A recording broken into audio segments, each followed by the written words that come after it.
The man's wine bottle dropped, but his wife caught it in an instant. Clearly, she was no ordinary person. He chewed the meat in his mouth for a long time but couldn't swallow it, because he suspected that his wife of 6 years might have poisoned him. They were both top assassins, yet they had always thought the other was just an ordinary person. It wasn't until they received the same mission with the same target that their true identities were revealed. The husband went to the utility room. It was his weapon stash, and there were piles of cash. He picked the weapons he needed and prepared for the mission. Meanwhile, his wife walked up to the oven, entered a code, and a hidden compartment rose, filled with knives and handguns. She was ready too. Her team had planted bombs at the mission site, and she was waiting quietly for the target to appear. However, her husband suddenly drove up, and his car brushed against a device, nearly triggering the bombs. Unable to see who it was, she saw someone carrying a rocket launcher and decided to strike first, shooting and knocking the person down. Fortunately, her husband was wearing a bulletproof vest. He got up, realized he had been ambushed, and fired the rocket launcher, causing the mission to fail. He took his wife's destroyed computer. Two different organizations then gave the couple the same task, to find out each other's identities and kill each other within 48 hours. The husband discovered his wife's office address from the computer he had picked up and went there, only to find it was her company. His wife also saw a familiar figure in the footage, her husband. That evening, the husband returned home with a nervous heart to see his wife smiling and holding a glass of wine. He didn't dare drink it and secretly poured it out when she wasn't looking. When his wife went to the kitchen, he quickly grabbed a knife and put it in his pocket. She brought in the roast meat, but he stared at the knife in her hand. He snatched the small knife,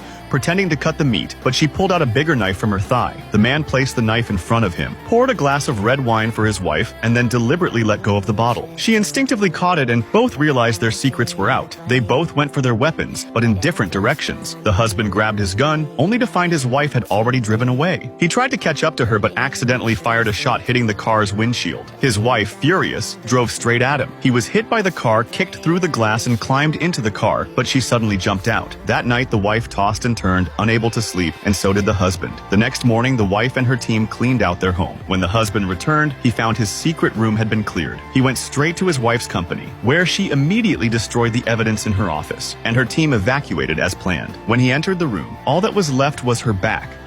Chicken shit! Pussy!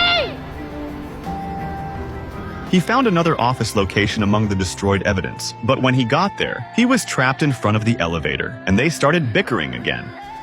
Go on, blow it. Any last words? The new curtains are hideous. Bye, John. How was that? What? You said goodbye. The wife felt very upset. She went to the hotel where they first met, reminiscing about the good old days and shedding tears. At that moment, a familiar voice appeared. "I thought I'd find you here."